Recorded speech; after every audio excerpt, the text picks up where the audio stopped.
Hello, my name is Thomas Jensen, and today I have invited Sonia, who is my sister-in-law, my wife's sister from Australia, and it's to have a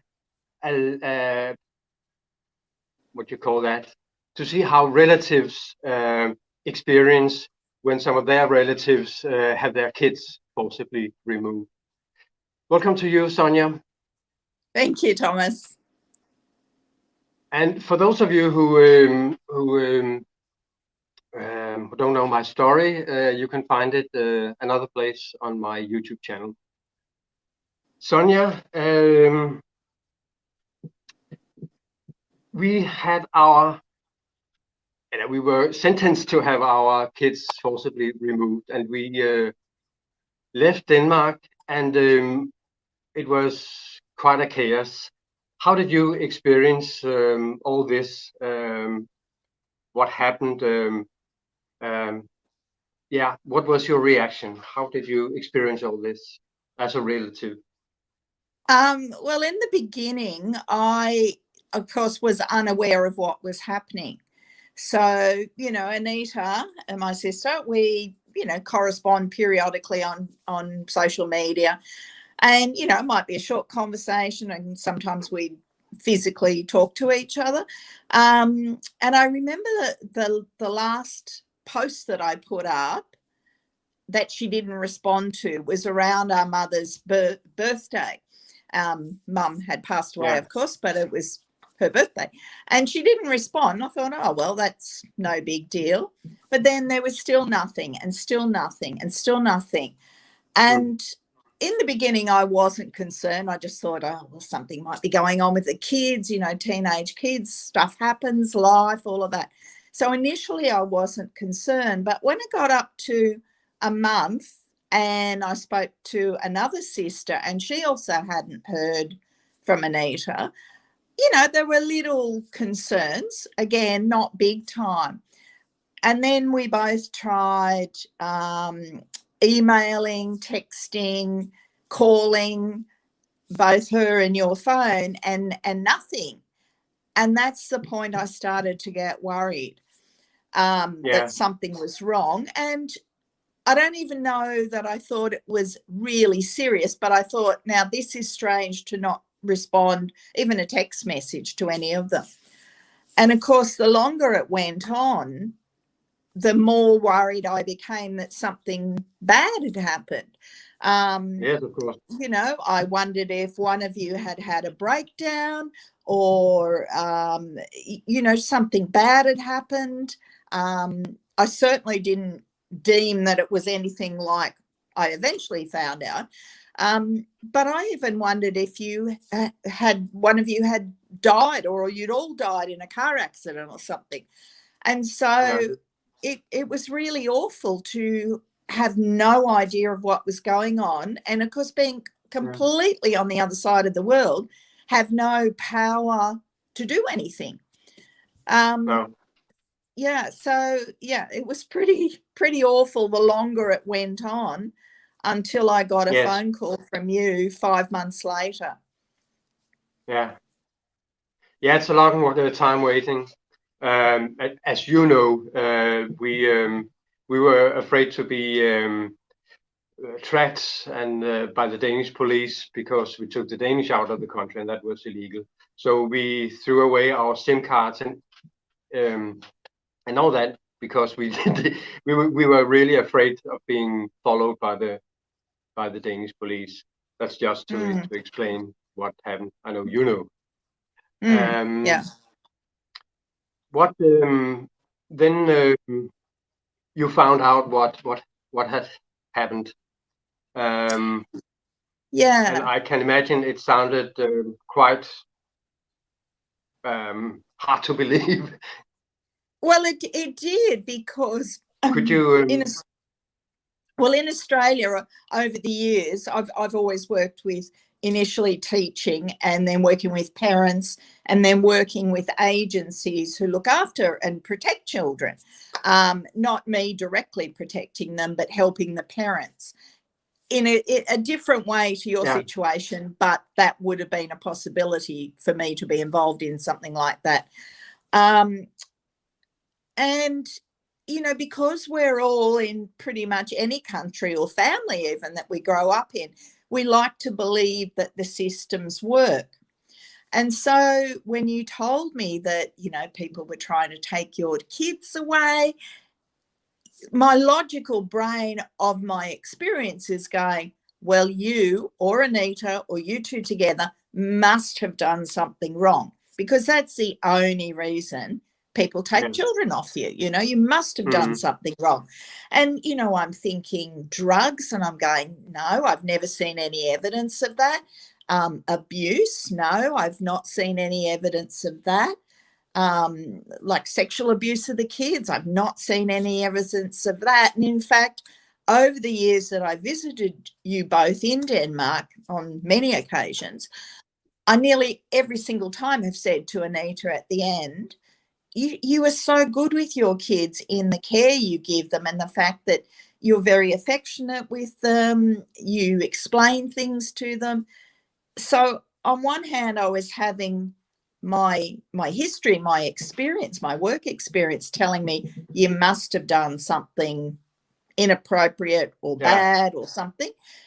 And then my gut feeling each time was going, no, and Anita's not like that. I've never seen anything like this. And obviously, Thomas, you know I've known Anita all my life, you less so, but I'd never seen anything in my in my visits with you, nothing that caused me concern. And so it was very, very confusing for my brain to sort of understand what you were saying, because it didn't seem feasible in any way. Yeah. Yes, it's the reaction, not believing that things like that can happen, or that the parents must have done something wrong, because the authorities wouldn't do such things if something wasn't wrong. So it's a quite common belief. Yeah. And we want to believe the systems work, and you know, in many countries to many degrees, the systems, and I'm not talking specifically about you, but generally the systems do work for the greater good, or often do. So it was that was just not sitting right with me, and was very confusing for me. And yet at the same time, you know, I heard your story, and it was a fair bit later, until I spoke to Anita, that, you know, I was just fighting inside my head about what's right. And at the same time, you were asking for my financial support because, you know, you'd left with nothing, so to speak. And I wanted to help. And part of me going, am I stupid? Am I, you know, like, are they ripping me off? And I'm going, no, I don't see any proof of that or any feeling it. But I was extremely confused. I just didn't know what the real truth was, you know. That's what I felt anyway. No. Yeah. What made you I know that you know the truth now, and what made you reach that point where you could say to yourself that, oh, this is what happened, and I believe them, and I think it's trusting my gut. So over the years in my field of work, you know, when I go into parents' houses to visit in the work I do, and I want to make it clear, I don't go in to be involved in removing children for legitimate reasons. It's more supporting the family before they get to that point. But I go very much on my gut. If something just doesn't feel right, you have to investigate in some way to follow up to see if there is a truth or a question there. But generally, I've learned that my gut is telling me when I do need to worry. And every time with you and talking to Anita, it was like I don't have any proof that what you're saying isn't true. And on many occasions I heard my sister break down about, not having a place, of having to, often live on the streets and begging for food. And I think the begging for food was one of the points that, and even telling you, I can feel the emotion, because I think that was a breaking point for me, in the sense, in that period, that 5 months where I knew nothing, I didn't know, of course, where you were in any way. And I had gone to Italy, to Florence, for some paddling that I do. And no, I'm sorry, I'm going to repeat that, Thomas. So when I went to Florence with some friends to do some paddling over there, and I knew by that stage that you had left because the children were going to be taken. I didn't know exactly where you were, but I knew you'd always been interested in Italy. And when we were in Italy, as we're going around the streets, we saw a lot of people basically sitting in the gutter begging for money or food. And I remember crying to a friend saying, what if one of those is my sister, sitting there begging? Will I even know her? It was just awful. And luckily this friend also knows Anita. And so, we consoled each other. And, of course, we didn't see you or anything like that. And it wasn't till I came back to Australia that I later found out you arrived in Italy not long after that. But yeah, the idea that you have a sister begging for food, and I worried about the kids living a life of fear, because again, in my work, I know that when any of us are fearful for whatever reason, we produce cortisol, which is the drug or chemical, that runs through your body to give you energy to fight or to run away. And little bits of that are good because it helps us in a crisis point. However, if you have it for too long, it obviously can cause damage in your body, and whether it's your brain or your emotions and so forth. And so, I was really worried about the kids living in that sort of environment where you were always on the move, you were looking for food, you didn't have anywhere to stay. And this might sound like a funny thing to say, but I also worried for Cecilia and for Anita when, it sounds silly saying this, but when they had their periods, what are they doing? Like, if you haven't got any money, what are you doing? And so it was very much my fear, my concern was very much based on the practical applications. It wasn't so much on the awful thing that had happened to remove the kids and the fact that you were fearful of, the authorities. It was more, how does this affect you today? And wanting that to be better than it was. Yeah.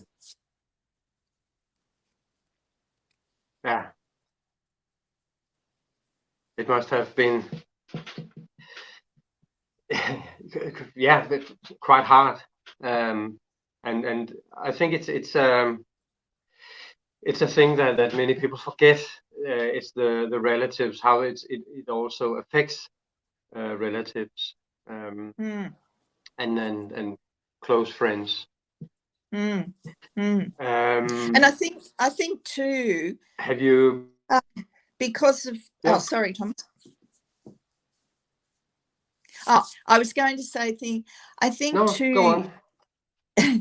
I think too, because of my work in this field, I'm aware, the situation is you don't have any money. In your case, you couldn't sort of speak up too loud that you needed help because that might attract attention to you and all of that. And so, there were many occasions where you or Anita would have to contact me and say, can you help us out? And that was always an internal dilemma for me too.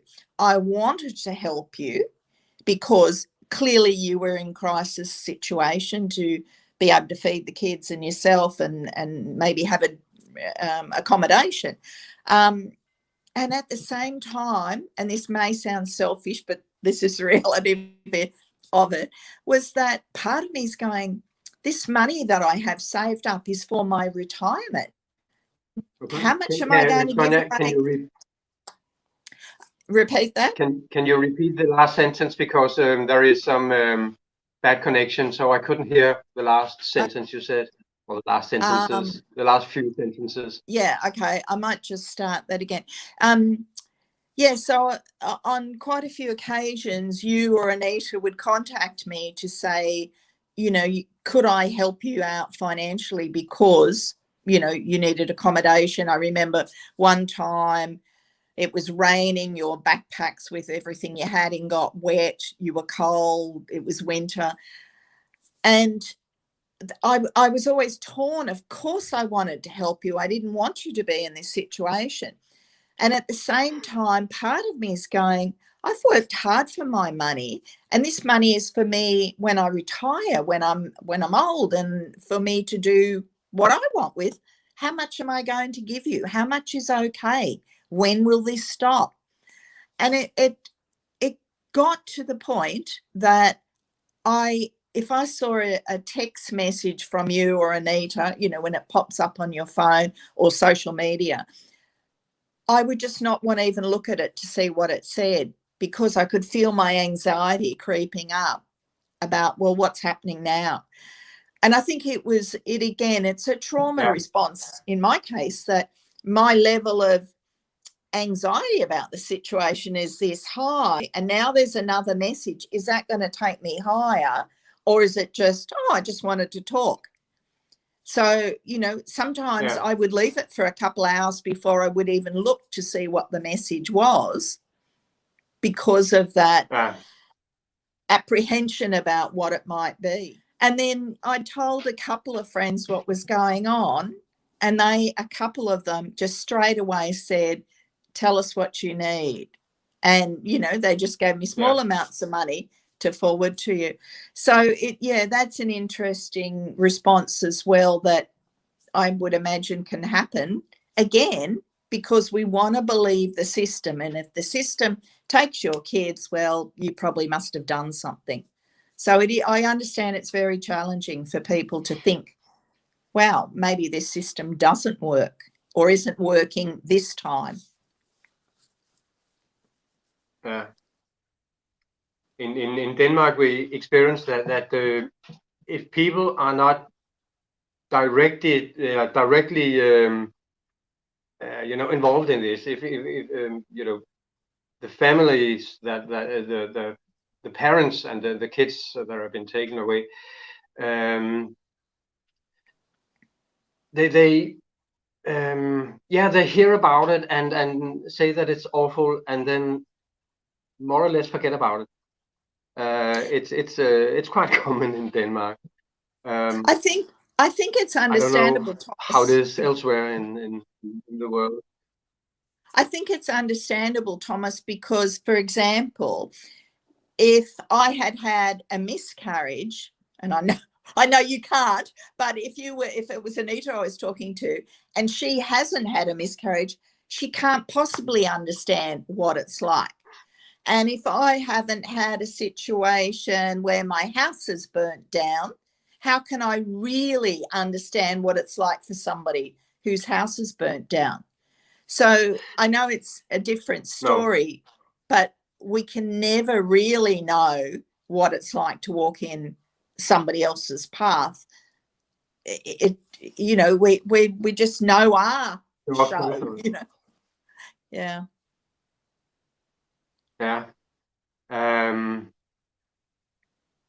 Has it affected your view on Denmark? I know this is not only a problem in Denmark; it's a problem many places in the world. This child trafficking, where taking children away is big business. I don't know how much you knew about that at that time. I didn't know anything about it at that time. How do you look at the Danish system after this? Has it changed anything? And your looks on and your views on that that big money machinery there is in taking children away? Yeah, I didn't know anything about this beforehand. I know children in many countries get taken if there are genuine concerns about their well-being, health, etc. in any way. I didn't know anything about it, and when you and Anita, when I became aware of your situation, I didn't, we were just talking about your situation. I didn't know there were other people. And it's only over time and articles I've read and so forth. Has it changed my views on Denmark? Of course, it's tainted it. I still think Denmark is a beautiful place. I've got lots of happy memories of my many times there. I've got other family there. So those things haven't changed. But it has really made me think, firstly, how does this happen? And I've given that a lot of thought. And then this awareness, through your story, this awareness that it does happen in other countries. And, in Australia, of course, it's mostly along, 50 years ago, that Aboriginal children were taken from their parents with very poor reasoning. Purely that was because they weren't white Australians. So we do have some experience here, of course, with that, and I'm sure there are probably children here being taken from families who ideally should not be taken. And you can only deal with what comes into your view or your awareness of all this.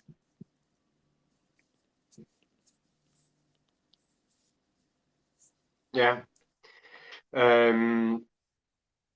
Has this changed your way of how the way you react in other situations where you can see that people are in some kind of trouble? Do you look at things differently? Has it changed you in some way? I think I've always been a person who's caring, and if something's not right or, needs fixing in some way, that's still there.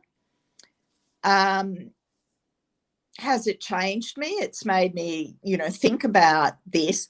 I'm also very conscious that in the world, even prior to COVID, but in the world, there are lots of families, children, cultures, beliefs that go through hell because they don't fit the mainstream model of that country. They dare to think or behave differently, not necessarily illegally, but differently.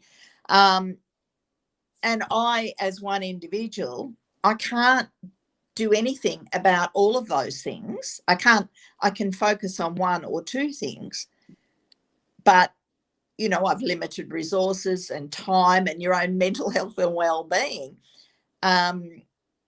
There's many battles that can be fought or challenged or pushed, and it's for each individual, I guess. You choose which things you engage with and which things you push to the side. How much can you as one individual do or carry? Yeah,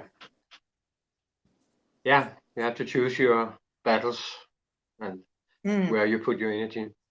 Yeah, and I think it's also for your own mental health and well-being too. I mean, this was obviously, your situation was something that was important to me, and absolutely it's important for all the other children too. It's important for children who are in homes where they're being sexually abused, or where there's poverty and they go to school every day with not enough to eat.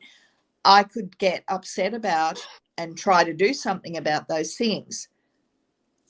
But how far do I protect my own mental health as well in order to help the ones that I can help, Yeah. I understand. Mm.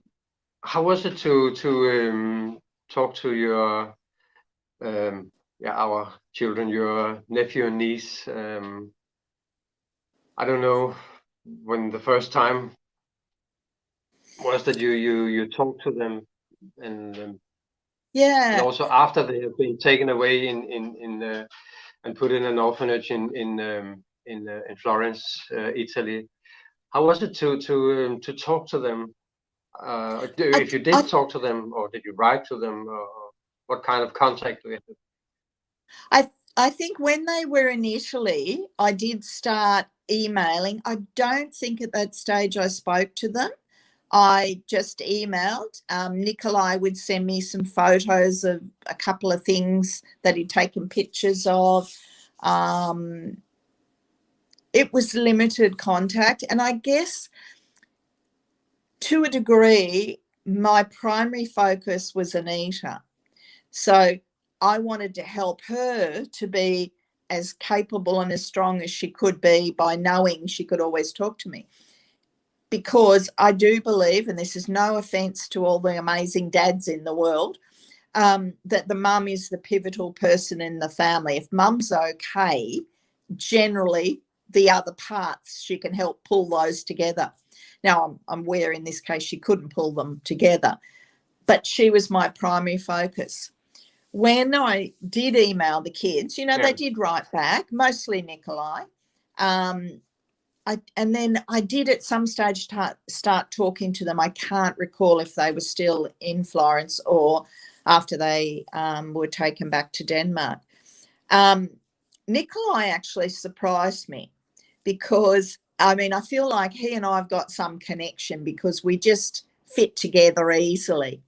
At the same time, he's a teenager, and it's like we know that teenagers aren't that fussed about old people and having to talk to people.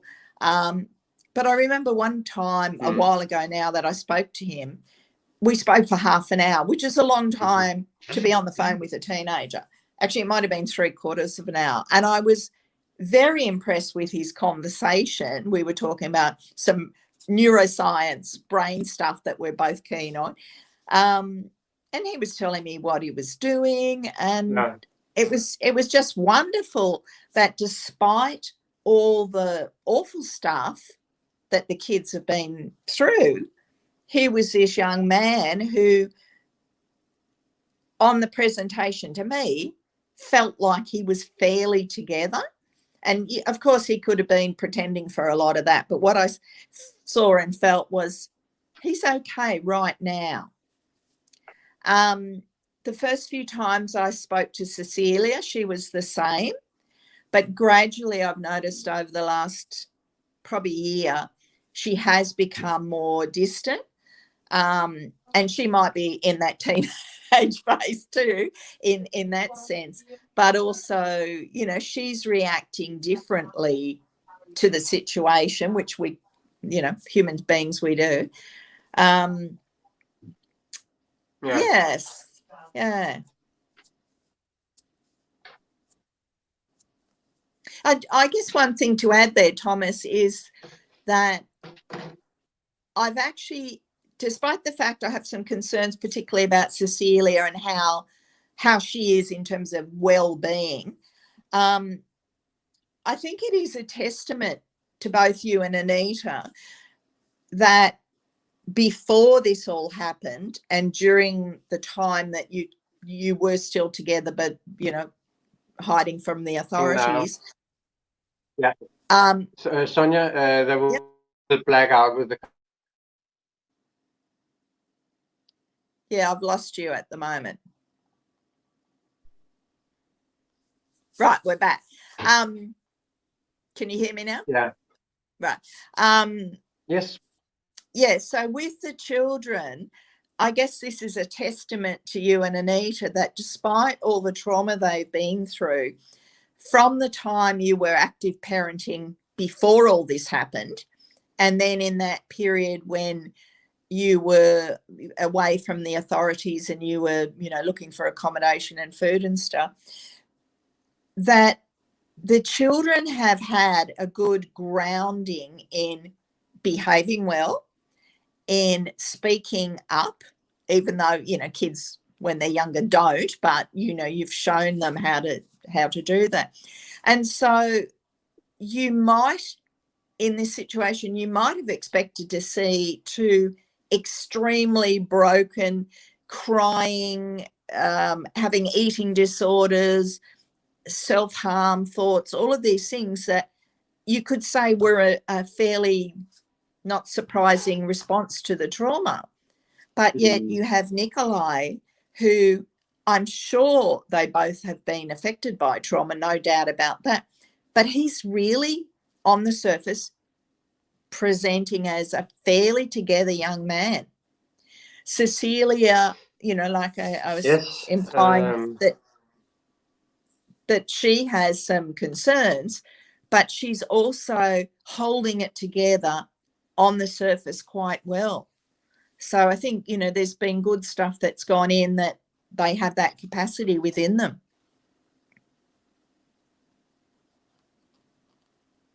There are good things in everything, and this is they have definitely learned things that they can use, and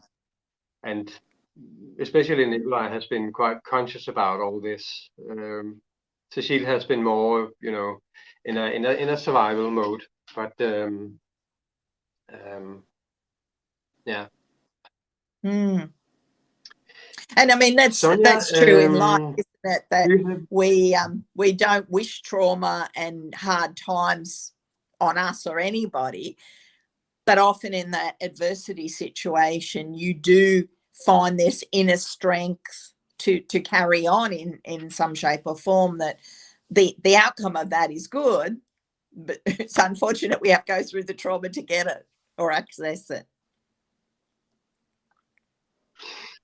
Yeah, it can be really a rough time going through those lessons. Yeah. Sonia, do you have a last comment as a relative to our little talk here? Yeah, I think I admire you and Anita for staying together, because I know at times it's been incredibly tough, and I'm sure you've seen it one way and Anita's seen it a different way about what you should do or how you're feeling. I think your relationship has been tested in a way far beyond most relationships would. And I'm not saying it's been easy at all, but I do admire that you've managed to hang in there and, you know, most of the time be able to help each other through this really awful time. And that through it, you've also found your voice to talk about what's happening, to do the interviews that you and Anita have done, to contact journalists and politicians and, you know, whoever else you've contacted, lawyers and stuff, to say this is what's happening, because it would be very easy to be extremely angry, which I'm sure there's certainly an element of that, but to then turn that in on yourself or on each other and be quite destructive. So, yeah, so I admire you for getting through this as you have. Oh, but yeah, it's a little